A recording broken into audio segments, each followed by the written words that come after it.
the President Kennedy was coming in right on our deadline. It was the afternoon paper.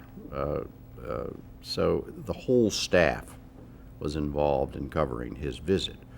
And because we were going to have several editions while he was there, et cetera. And my assignment that day was to cover his arrival at Dallas Love Field and then stay at Love, because he's only going to be in Dallas 2 or 3 hours, and then stay until he left and do the final thing of the plane taking off.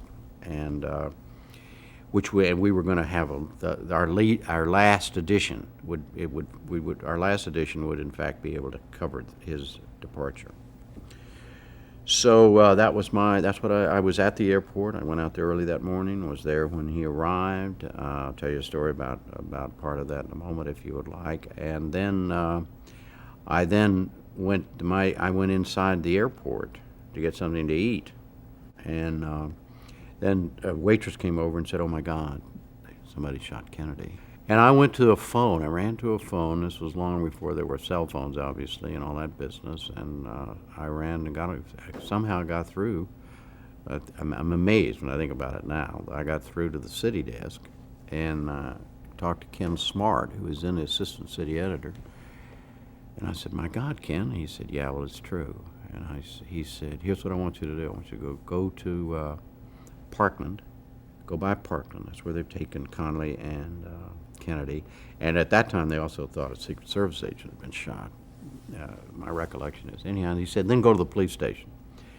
And because he said there's going to be action there, and one of our police reporters there, somebody else there, but go down and help them.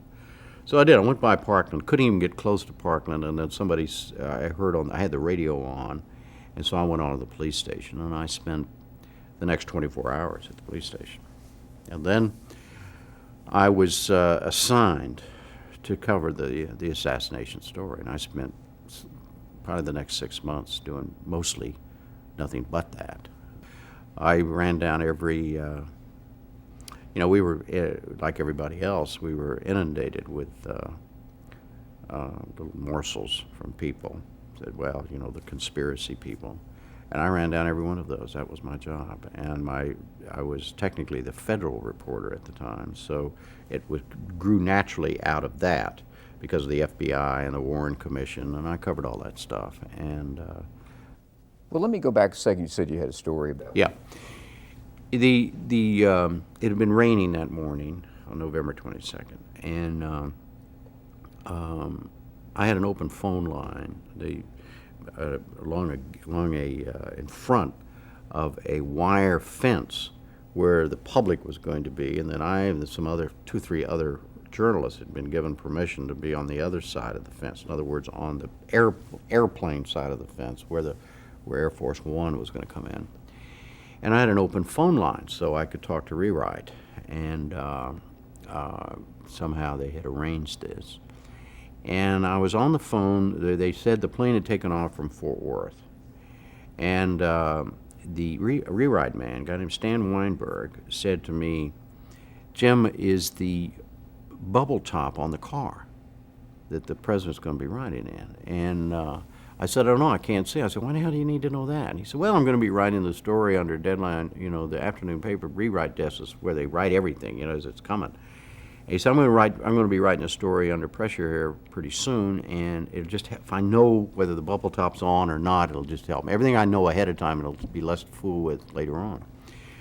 So I said, well, let me go find out, because I can't see because the cars are parked back down a ramp, the motorcade. I went back down the ramp, and there was all the cars were going to be in the motorcade, including the car that the Kennedys and the Conleys were going to be riding in, and the bubble top was on the car. I saw the Secret Service agent who was in charge of the Dallas office, because I covered the federal beat. I knew him. I went over to him and I said, "Are you going to keep the bubble top on or off?" The rewrite guy, is on me, wants to know.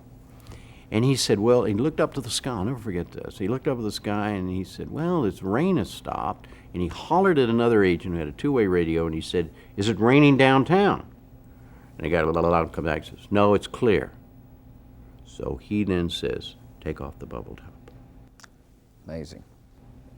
So I go back to rewrite and say, okay, the bubble top is off.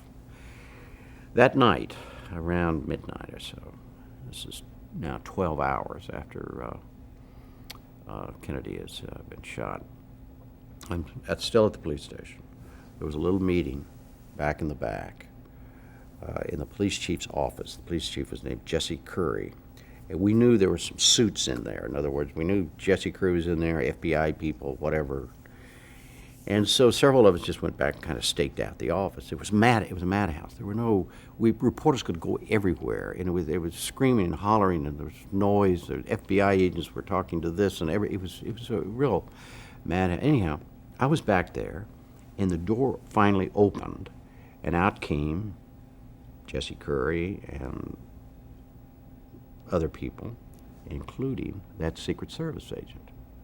And he looked at me. He came over to me, tears in his eyes, and he said, if only I hadn't taken the bubble top off. And I said, oh, and this is, my story is dramatic for me, and it was incredibly dramatic for him. There are thousands of stories like this, people who argued to have a motorcade through town. The original plan was not to have one. I wrote the story. There wasn't going to, well, the politicians in Dallas, Democrats said, he's got to show himself. Well, those people live with that all the time. And there's all kind, should he do this, should he do that, and all these kinds of things. But that story clearly never left me.